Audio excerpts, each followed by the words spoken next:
किस्मत। जय हिंद दोस्तों, लर्निंग क्लासेस के यूट्यूब प्लेटफॉर्म पर आपका स्वागत है। कौन कहता है कामयाबी किस्मत तय करती है? कौन कहता है कामयाबी किस्मत तय करती है?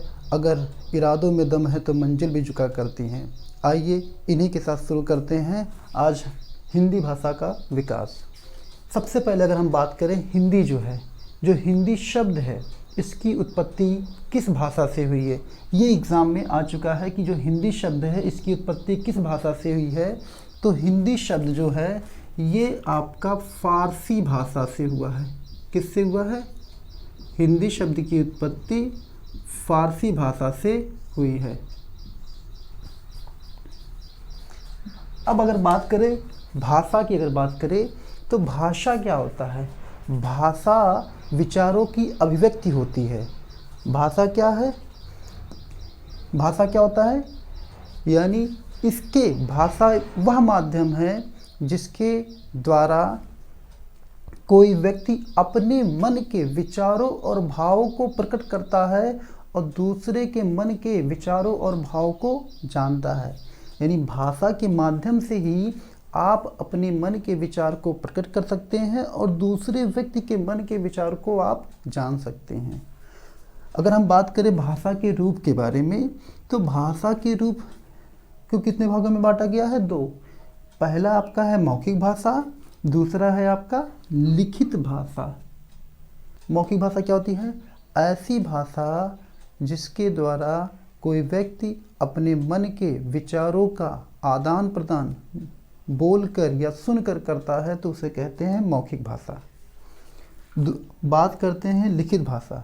लिखित भाषा वह भाषा है जिसके द्वारा व्यक्ति अपने मन के विचारों को लिखकर या पढ़कर करता है तो उसे कहते हैं लिखित भाषा। अब अगर बात करें भाषा के अंग के बारे में, भाषा के अंग कितने हैं? 4। पहला आपका है ध्वनि, दूसरा क्या है? वर्ड, तीसरा शब्द, चौथा वाक्य। ध्वनि क्या होता है? मुख से निकलने वाली प्रत्येक स्वतंत्र आवाज़ को ध्वनि कहते हैं। क्या बोले हैं? मुख से निकलने वाली प्रत्येक स्वतंत्र आवाज़ को ध्वनि कहते हैं।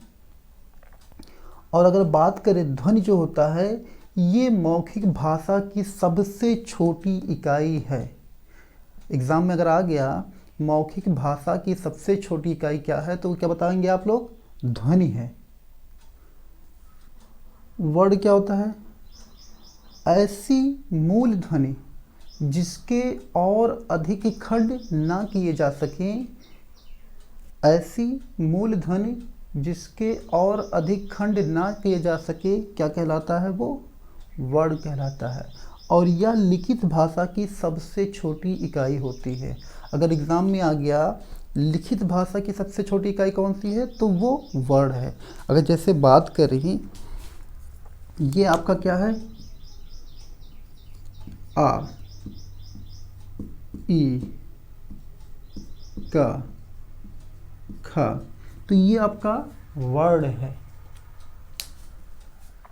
अब अगर बात करें शब्द, शब्द क्या होता है? तो शब्द की बात करते हैं तो वर्डों के सार्थक समूह को ही शब्द कहते हैं। वर्डों के सार्थक समूह को ही शब्द कहते हैं। जैसे स्कूल,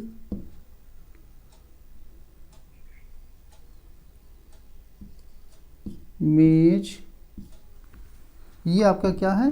ये क्या कहीं ना कहीं क्या है? ये वर्डों का सार्थक समूह है। अब अगर हम बात करें वाक्य की, तो वाक्य किसे कहते हैं?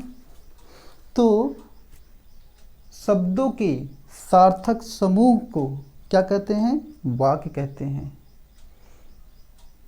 शब्दों के सार्थक समूह को वाक्य कहते हैं। जैसे श्याम स्कूल जाता है। एक बार फिर से देख लेते हैं। ध्वनि क्या होता है? मुख से निकलने वाली प्रत्येक स्वतंत्र आवाज़ को क्या कहते हैं? ध्वनि कहते हैं। यह मौखिक भाषा की सबसे छोटी इकाई है।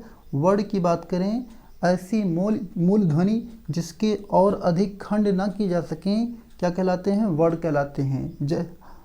और जैसे आ, ई, खा।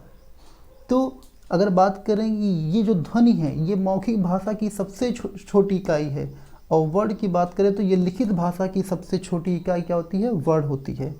शब्द की बात करें तो वर्णों के सार्थक समूह को क्या बोलते हैं? शब्द बोलते हैं। और जबकि वाक्य क्या होता है?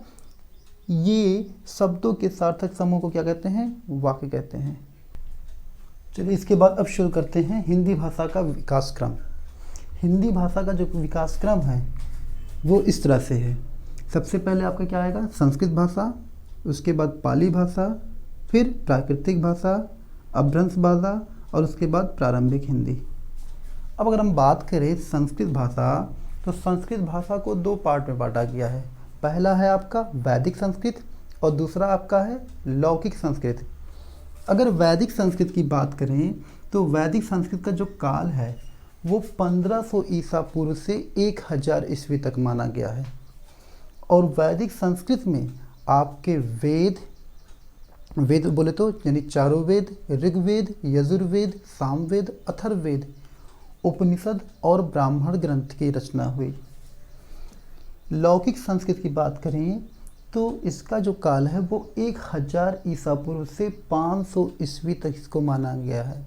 इसमें आपका रामायण, महाभारत और व्याकरण की रचना हुई है।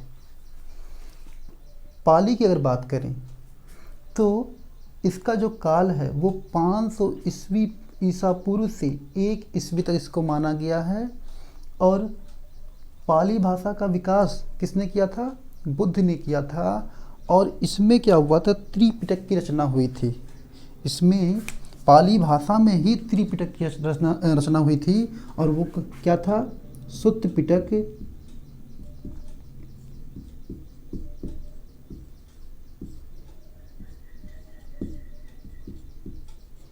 विनय पिटक,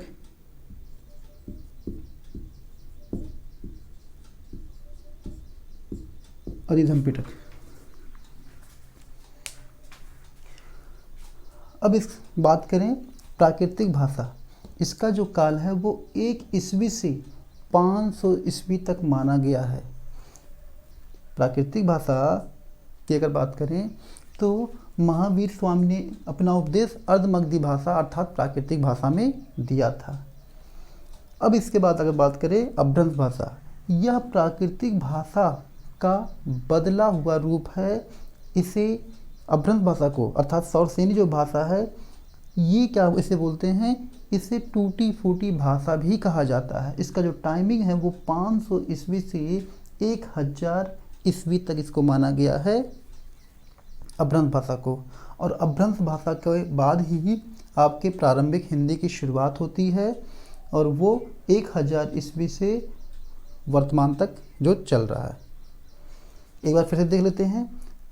संस्कृत है यानी जो हिंदी भाषा का जो विकास क्रम है, सबसे पहले क्या है? संस्कृत है, फिर पाली है, प्राकृत है, अपभ्रंश है जिसको बोलते हैं सौरसेनी, और उसके बाद फिर प्रारंभिक हिंदी।